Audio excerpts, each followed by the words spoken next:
Hello! This is going to be the last main topic we talk about in Algebra 1, factoring.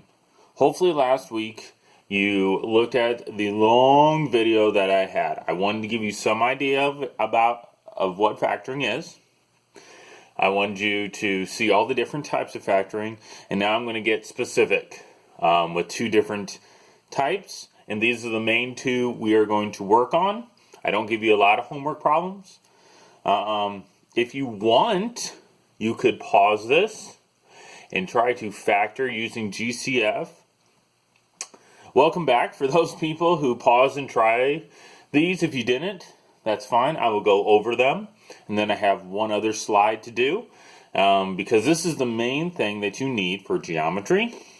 And for those of you going on to Algebra 2, is you need to know how to factor. As I said before, factoring is when you have at least one set of parentheses. And GCF has one set of parentheses. The first thing you want to look at is there any number that goes into 4 and 6? And you want the biggest one. That's where the greatest comes from. I believe the biggest number that goes into 4 and 6 is 2. Then you ask yourself, do they both have one x? They do. This one actually has 3. Do they both have 2 x's? No, they do not. So the biggest one I can take out is x. We call this our greatest common factor. Now, what do we have left? Well, I can pull a 2x out. What do I have left? I'm always going to have one set of parentheses. And then it's like dividing. 4 divided by 2 is 2. I had 3 x's. I took 1 away. I have 2 x's left. Whatever sign is here, I'm going to put here, so it's going to be a plus sign. 6 divided by 2 is 3. I had 1x. I took 1x out. I have no x's left. There it is. That is my answer. Whoa, that's a bad circle. Whoa, really bad circle. Try that again. I'm not so good with the mouse. All right. If at any point you want to pause this, feel free to pause this and try the other one. So here we go, a little bit faster. What's the biggest number that goes into 12 and 10? Well, again, I think it's 2. Nothing special. So it's going to be 2. Do they both have 1x? Yes. Do they both have 2x's? They actually do. So I can take a 2x squared out. And let's see, what do I have left? 12 divided by 2 is 6. I had 4 x's and I took 2 out, so I'm going to have 2 left. There was a minus sign here, so there's going to be a minus sign there. 10 divided by 2 is 5. And I have no x's left. Boom. There's my answer. Let's see. Let's get a different color. Purple. Why not purple? Boop-a-doo. Next. What's the biggest number that goes into 14 and 3? Well, actually, there is none. So sometimes I can't take a number out. Sometimes I can only take a letter out. Do they both have an x? No, they do not. So I can't take any x's out. Do they both have a y? They do. Do they both have 2 y's? No, they do not. The only thing I can take out, this problem. Boom, forgot that part. Is a y. The only thing I can take out is a y. So let's see, what do I have left? I still have 14x. I had 2 y's, and I took 1 out, so I'm going to have 1 left. There's a plus sign there, so I'm going to put a plus sign here. There was 1 y here, so I took the 1 y out, so all I have left is 3. And again, we're going to keep reviewing this for the rest of the year. This and one other type. Lastly, let's look at this one. I believe I can take out a 3 from all of these. The biggest number that goes into these is 3. Do they all have a y?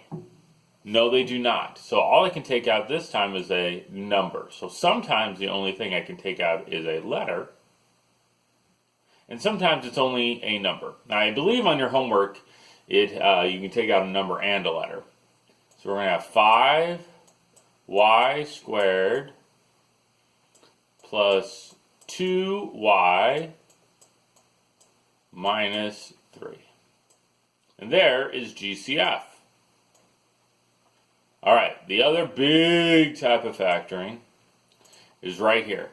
And we use the X game method, or the X method for these. If you know how to do these, feel free to pause and see if you got them right.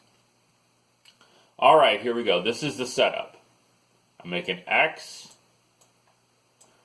and I put this number 8 on top, and this number, I put it down at the bottom. And then I ask myself a question. What multiplies to give me 8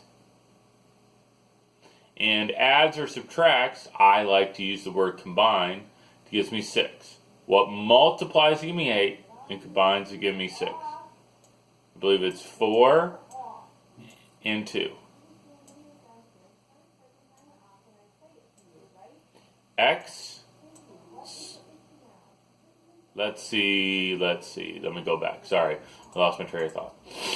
So 4 times 2 is 8. 4 plus 2 is 6. So now my parentheses are X and a positive 4, X and a positive 2. So this has been factored.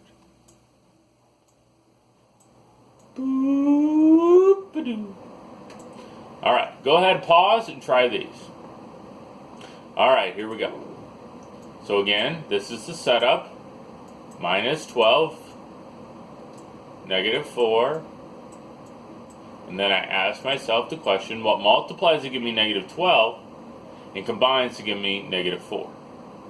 I believe that's negative 6 and positive 2. 2 times negative 6 is negative 12. Negative 6 plus 2 is negative 4. So my parentheses are X minus 6 and X plus 2. Last one. Positive 21, negative 10. It's a setup. And then I ask myself, what multiplies to give me 21 and combines to give me negative 10? I believe that's negative 3 and negative 7. Negative 3 times negative 7 is positive 21.